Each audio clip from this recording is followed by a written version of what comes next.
واخيرا ميسي حقق حلم حياته ان هو يحصد كاس العالم مع الارجنتين، عشان كل الناس كانت بتنتقده وبتقول ميسي حقق كل البطولات ومحققش كاس العالم مع منتخب بلاده.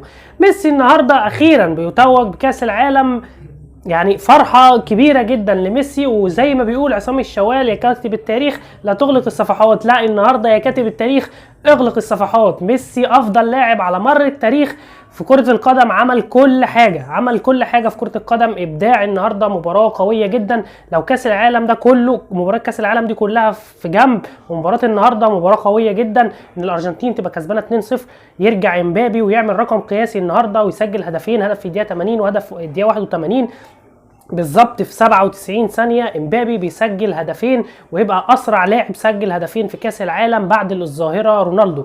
حاجة قوية جدا، ويعني مباراة روعة روعة روعة روعة. حتى ميسي لما رجع، يعني فاران النهاردة التحفيل كله على فاران بسبب ان رجع سنة كده، هي الرجعة ديت هي اللي خلت الهدف هدف صحيح وتدي التقدم للأرجنتين 3-2. وبعد كده يرجع امبابي يسجل ضربة الجزاء و3-3 وينتقلوا لضربات الجزاء. ميسي بيسجل أول ضربة جزاء وامبابي. كانت مباراة قوية جدا وفرحة كبيرة جدا لميسي، يعني فرحة للشعب المصري كله، الشعب كله بيشجعه. وتعالى يا اللي بتقول ميسي يهودي، انت فرحان ليه وبتشجعه ليه؟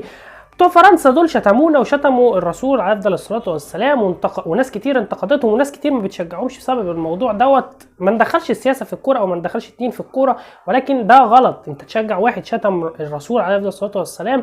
انما ميسي بقى، انت بتقول لي ميسي يهودي. ميسي النهارده لو انت يعني شفت الماتش، ميسي وهو نازل كان بيعمل الصليب، بيرسم الصليب، فهو مسيحي مش يهودي. عشان الناس اللي بتقول ميسي يهودي وانت ازاي تشجع واحد يهودي، لا ميسي مش يهودي، ميسي مسيحي. اللي حصل وزيارته لحائط المبكى ان هو ايام ما كان بيلعب في برشلونه كان الراعي لبرشلونه في الوقت دوت هو اليونيسيف، وكان في مبادره سلام، ولاعيبه برشلونه راحوا عشان يتمموا مبادره السلام ديت، اطلاق سراح 1400 اسير فلسطيني واطلاق اسير اسرائيلي. فراحوا عشان يحضروا موضوع السلام دوت، وفي لعيبه كانت يهود موجودين ضمن لعيبه برشلونه، فزاروا حائط المبكى وزاروا الكنيسه اللي موجوده في فلسطين. هو مش يهودي، عشان الناس اللي طالعه وبتزيط وبتقول لك ميسي يهودي وانت ازاي بتشجع واحد يهودي. وكمان النهارده امبابي حصد هداف بطوله كاس العالم النهارده ب9 اهداف، ب8 اهداف، سجل هاتريك النهارده في المباراه. كان امبابي مقدم اداء قوي جدا. يعني كنت اتمنى ان فرنسا يعني ايه بعد التعب اللي هم عملوه دوت، بس الارجنتين تعبت، وانا كان نفسي جدا جدا جدا ان ميسي يحصل على كاس العالم واخيرا حقق حلمه. ويعني النجمه الثالثه، ثالث بطوله كاس عالم يحصل عليها المنتخب الارجنتيني في تاريخ بطوله كاس العالم. الف مبروك لمنتخب الارجنتين وهارد لك لمنتخب فرنسا. وكمان افضل حارس في البطوله هو ايميليانو مارتينيز حارس مرمى الارجنتين، كان متوعد وبيحكي لاخوه بيقول ان شاء الله انا هشارك في كاس العالم وهبقى سبب في حصول منتخب الارجنتين على كاس العالم. والنهارده بيوفي بوعده وبيحقق حلمه وحلم جميع الارجنتينيين وحصولهم على كاس العالم. وميسي فرحه رهيبه من ميسي وحصوله على كاس العالم.